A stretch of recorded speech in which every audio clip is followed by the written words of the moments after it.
There's a strange thing that happens as the years go by. People start speaking to you a little slower, a little softer, as if your mind can't quite keep up. Clerks call you sweetie and dear in a tone they'd never use with someone younger. Family members make decisions on your behalf, not out of cruelty, but out of assumption. And slowly, almost imperceptibly, you start to notice the shift, not inside yourself, but in the way the world sees you. As if somehow your years have wrapped you in a layer of invisibility, of fragility, of smallness you never agreed to. It's in the way people offer help you didn't ask for, in the way they leave you out of plans that might be too much, in the way they smile too patiently, listen too briefly, assume too much. And if you're not careful, that weight settles onto your shoulders. Not because you believe you are less, but because it's exhausting to fight what others project onto you, day after day. You might find yourself hesitating before speaking up, shrugging off invitations you would have once eagerly accepted, laughing along with jokes that make you feel more ancient than alive. Not because you've given up, but because it feels easier sometimes to let people believe what they want to believe. And yet, deep inside, there's still a part of you that resists, a part that knows you're not finished, a part that aches every time you're treated like a relic instead of a person, a part that whispers, I am still here. That part of you deserves a voice. Today, we're going to talk about exactly that. We'll walk through 7 ways to take back control when others try to make you feel old. Not through confrontation, not through bitterness, but through quiet, powerful choices that remind you who you are. We'll explore simple shifts that bring your dignity, your presence, and your vitality back into the center of your own life. Because you're not the number of your years. You are the sum of your experiences, your hopes, your humor, your stubborn, beautiful will to keep living fully. And no one, not strangers, not friends, not even well-meaning family, gets to decide when that ends. This is not about pretending to be younger. It's not about denying the natural changes that come with time. It's about refusing to let anyone, even with the best intentions, write the end of your story before you're ready. It's about remembering that you have every right to be vibrant, opinionated, joyful, curious, and engaged at every stage of life.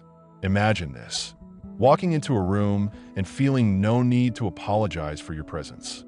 No shrinking, no explaining, no smoothing over the discomfort of others. Just standing tall in who you are, speaking with the weight of your experiences and the lightness of your spirit fully intact. Moving through your days with the quiet certainty that your life is not winding down. It's unfolding in ways no one else has the authority to define. First, we'll start with one of the most powerful signals you send to the world every day, long before you even open your mouth. The way you carry yourself, the energy you bring into a space. Because often, the first step to taking back control isn't about what you say. It's about how you arrive. Before a word leaves your mouth, before a single opinion is shared, the world picks up on something deeper. The way you walk into a room, the way your shoulders sit, the way your eyes scan your surroundings. People notice the energy you bring long before they hear the story you tell. And whether they realize it or not, they respond to it. That's why the first step to reclaiming your dignity isn't about crafting clever comebacks or correcting every slight. It's about returning to your own body, your own presence, your own silent announcement. I'm still here and I belong. It's easy, over time, to let the weight of other people's assumptions press your shoulders inward, to move a little smaller, to smile a little too quickly, to apologize for needing space or asking questions or wanting something more. But you are not made to shrink. Your life, with all its layers and chapters, deserves to take up space. And sometimes, the most radical thing you can do is simply stand fully in it. James, 71, noticed it first at his grandson's soccer games. He realized he was hovering at the edge of the field, letting younger parents crowd the sidelines, feeling like a guest in a world that once would have been his without question. One Saturday, he decided he was tired of disappearing. He pulled a chair right up to the line. He wore his team colors. He cheered louder than anyone else. And the most amazing thing happened. No one blinked. No one told him he didn't belong. In fact, a few parents introduced themselves. A few kids waved. It wasn't the world that needed changing. It was the quiet signal he was sending with his own posture. Presence isn't about arrogance. It's not about demanding attention. It's about refusing to apologize for existing. Refusing to broadcast, even silently, that you expect to be overlooked. It's the simple, profound act of standing straight.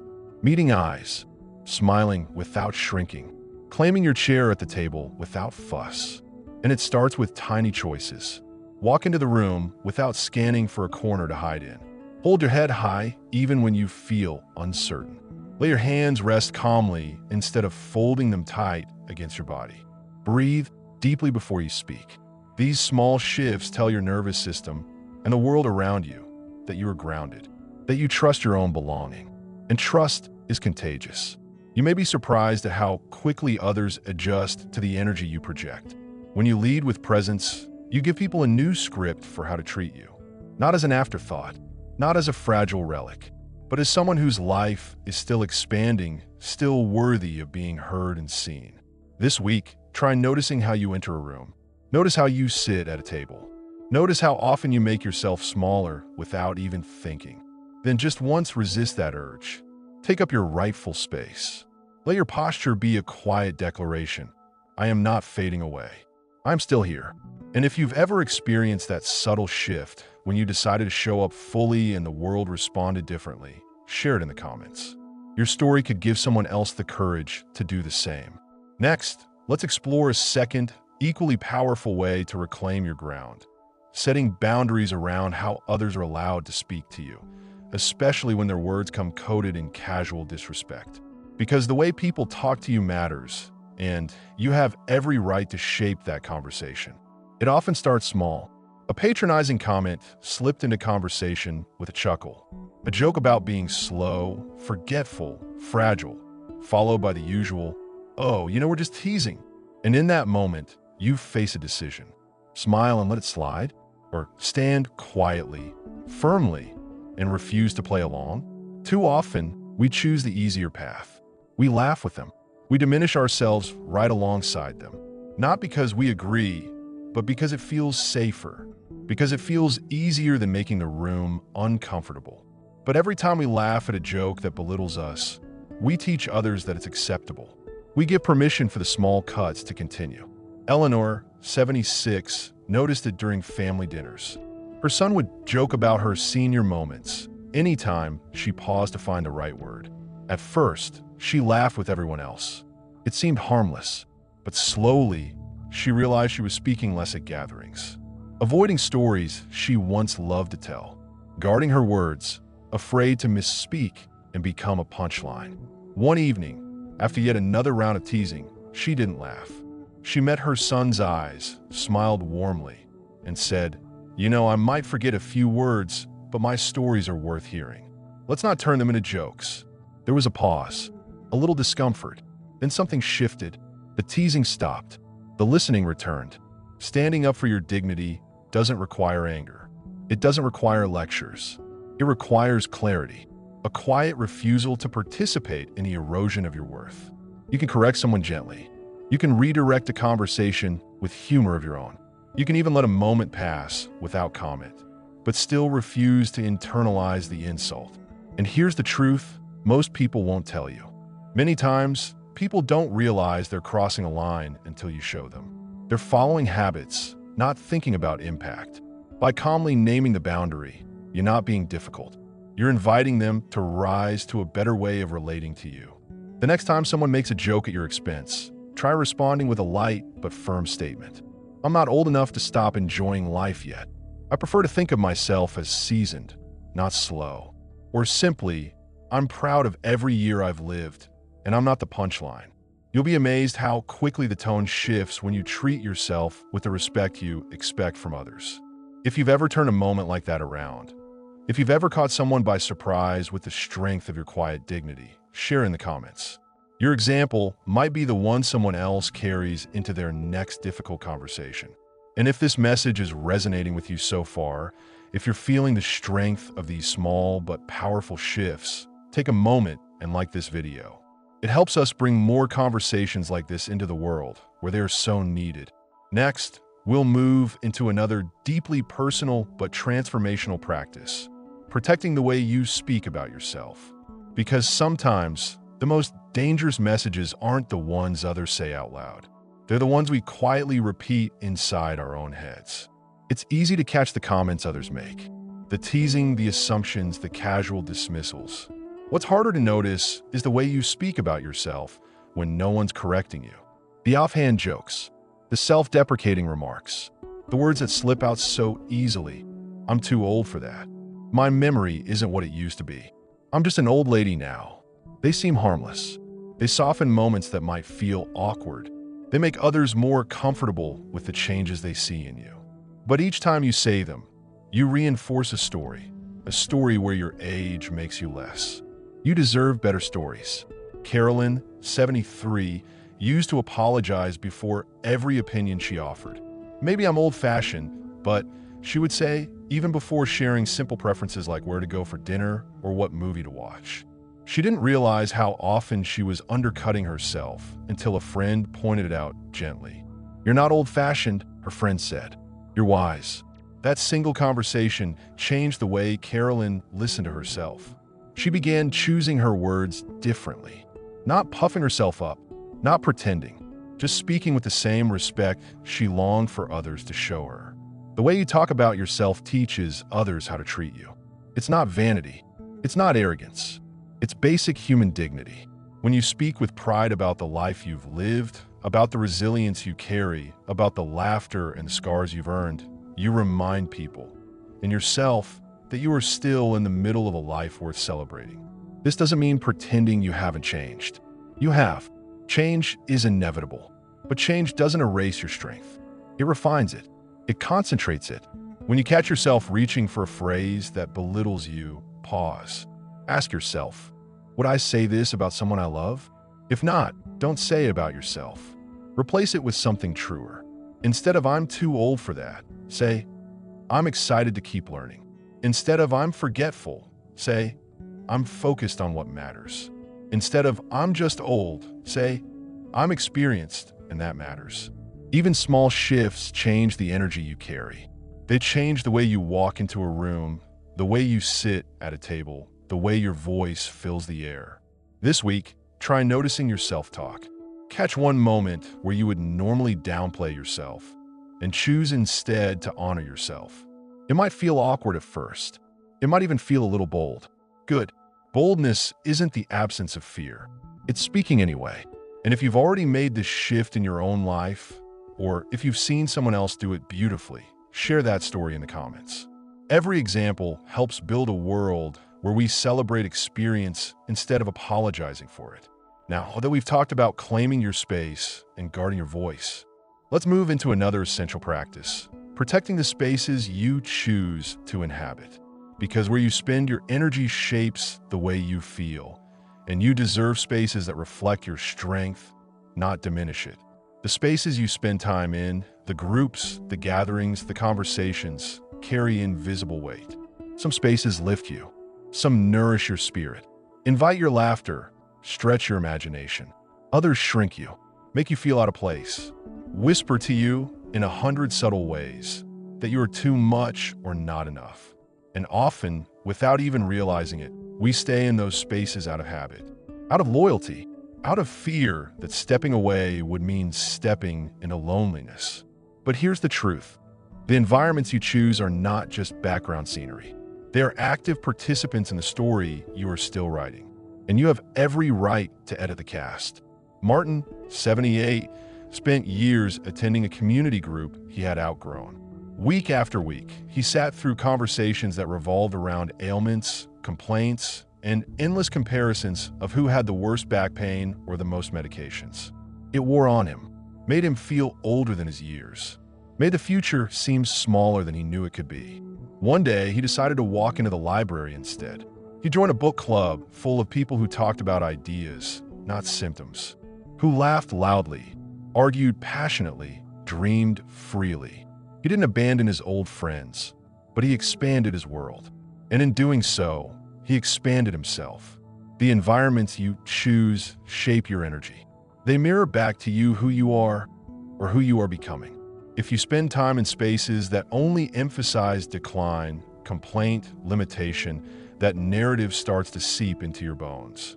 But if you find spaces that celebrate curiosity, creativity, connection, you stay alive inside. This isn't about abandoning people who matter to you. It's about consciously feeding the parts of yourself that are still growing, still reaching, still blooming.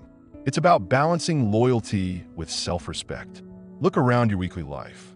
What rooms do you enter that make you feel larger, brighter, more engaged?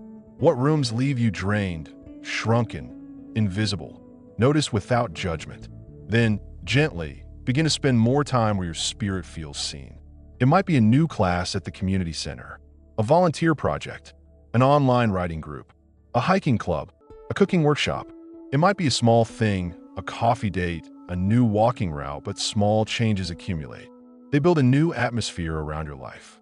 One where you're not boxed in by assumptions, but buoyed by possibilities. And if you found or built a space that reminds you of your strength, share in the comments.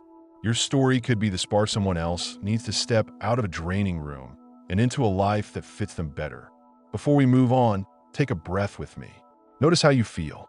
If even a part of you is stirring with the idea that you deserve more vibrant spaces, more honoring conversations, more expansive days, you're already beginning. That's how change always starts. Now let's keep going, because sometimes taking back control is not about what you change externally. It's about protecting the fire inside you when the outside world tries to dim it. It's about daring to stay curious, no matter what anyone else expects. Let's move into that next. There's a quiet pressure that often builds after a certain age, a subtle but persistent expectation that you should start winding down, that you should let go of wonder, put aside new beginnings, stop reaching for things you haven't yet touched. Curiosity, people imply, belongs to the young. Adventure belongs to those still chasing careers, building families, collecting firsts. But nothing could be further from the truth. Curiosity isn't a phase of life. It's a lifeline. It's the thread that keeps you stitched into the fabric of a vibrant world, no matter how many seasons you've lived through. And yet, it takes a certain boldness to remain curious when everyone around you seems to have agreed that you've had your turn.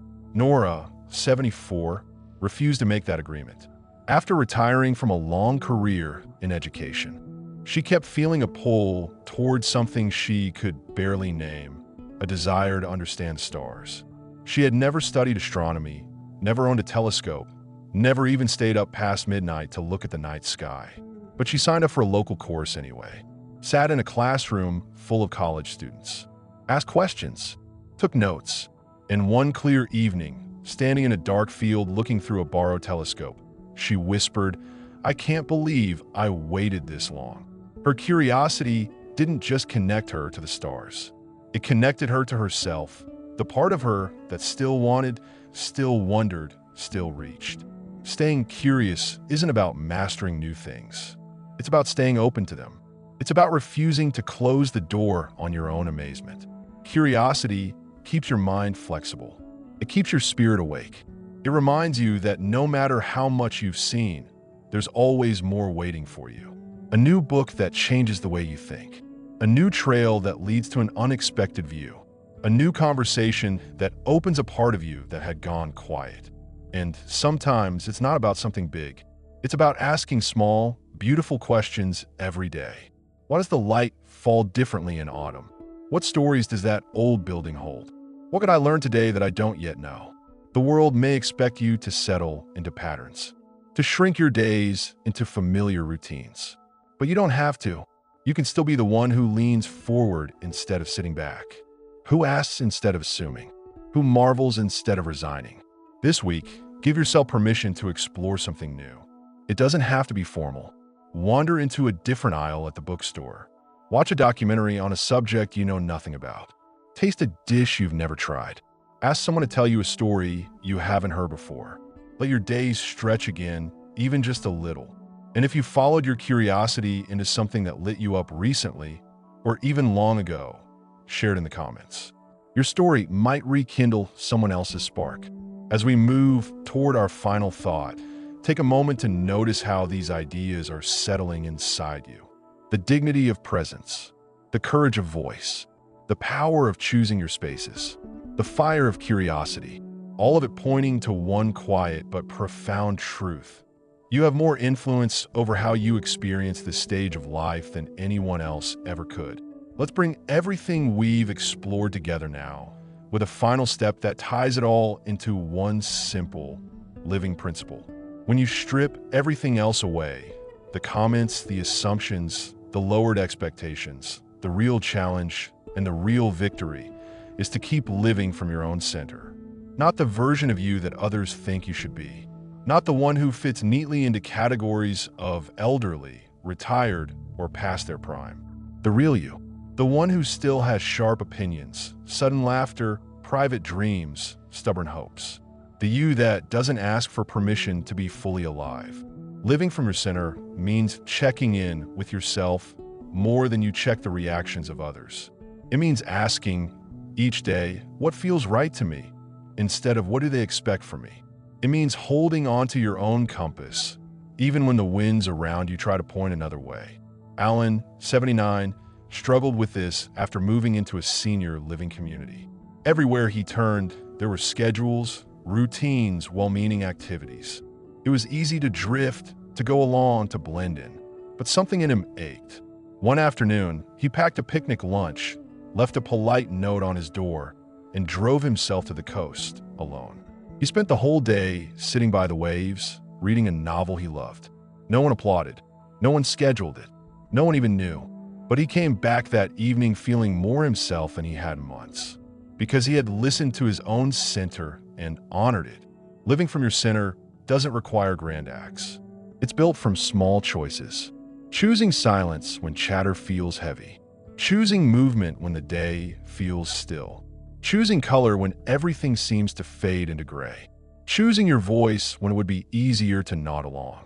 And most importantly, choosing to remember that no one, not your children, not your doctor, not strangers in a waiting room, gets to define your vitality except you. You're not here to fit neatly into someone else's version of appropriate aging. You are here to live fully, stubbornly, beautifully, right to the edges of your days. So today, take a breath. Ask yourself, gently but clearly, where am I still living from others' expectations? And where can I begin, even in small ways, to reclaim my own? That's the quiet revolution we're talking about. Not shouting, not fighting, just living so fully and honestly that no one else's narrow view can contain you. Let's gather the heart of what we've covered together. First, lead with your presence before you ever speak. Second, refuse to laugh off disrespect disguised as kindness. Third, speak about yourself with the respect you deserve. Fourth, choose environments that reflect your worth, not your fears. Fifth, stay curious when the world expects you to settle. Sixth, live from your center, not from others' expectations. Thank you for being with us. Your life is not a slow fade, it's a deepening river. Share your thoughts and stories in the comments. Like this video if it resonated with you, and subscribe for more conversations that honor every season of living. We'll see you again soon.